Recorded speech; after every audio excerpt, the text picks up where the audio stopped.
যেখানে ৮ বছরে ১৫ কোটি টাকা, ১ বছরেই ১৩ কোটি টাকা। এখানে হয়তোবা অ্যানোমালি কি থাকতে পারে সেটা আমরা রেকর্ডপত্র অভিযান পরিচালনার জন্য আজকে এখানে এসেছি।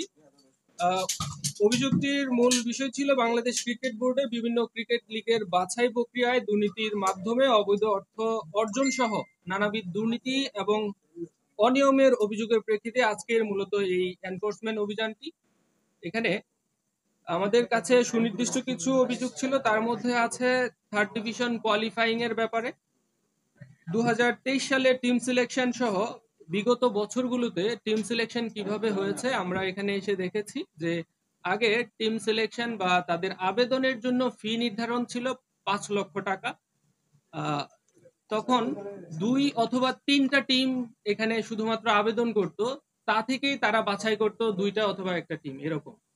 কিন্তু এবছর দেখা গেছে যে আপনার ফি যখন ১ লক্ষ টাকা করে দিল তখন ৬০টা ক্লাব হচ্ছে অ্যাপ্লাই করেছে। এখন আমাদের কথা হলো যে কেন আগের বছরগুলোতে ২টা বা ৩টা টিম অ্যাপ্লাই করতো ক্লাব কোয়ালিফাইং এর জন্য, আর এখন কেন একসাথে মানে ৬০টা টিম অ্যাপ্লাই করেছে? এটা হয়তোবা কিছু কারণ আছে, আমরা ডকুমেন্টস কালেক্ট করেছি যে এখানে ব্যক্তিগত কোনো প্রভাব ছিল কিনা বা হয়তোবা থাকতে পারে বোর্ডের কোনো প্রভাব ছিল কিনা এই থার্ড ডিভিশন কোয়ালিফাইং এর যে সিলেকশন প্রক্রিয়ায়।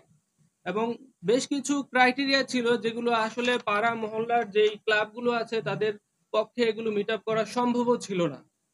এই জিনিসগুলো আমরা একটু যাচাই বাছাই করে দেখব। আরেকটা ব্যাপার আছে যে টিকিট সেলিং এর ব্যাপারে।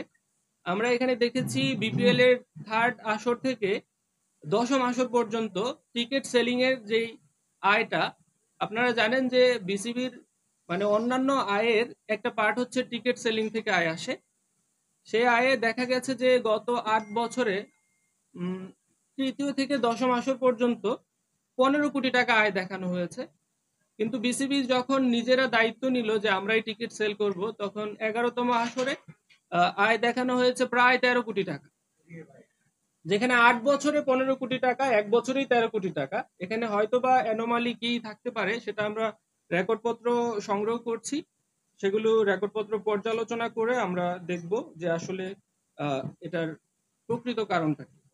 তাছাড়া মুজিব 100 একটা প্রোগ্রাম ছিল, সেখানে ব্যয় দেখানো হয়েছে, সেই ব্যয়গুলোতে কিছু অ্যানোমালি আছে। অভিযোগ সম্পর্কে রেকর্ডপত্র সংগ্রহ করা হয়েছে, সেগুলো আমরা যাচাই বাছাই করে আমরা আমাদের এনফোর্সমেন্ট ইউনিটে প্রতিবেদন দাখিল করব। সেই অনুযায়ী কমিশন সিদ্ধান্ত নেবে আসলে পরবর্তী পদক্ষেপ কি হবে। ধন্যবাদ।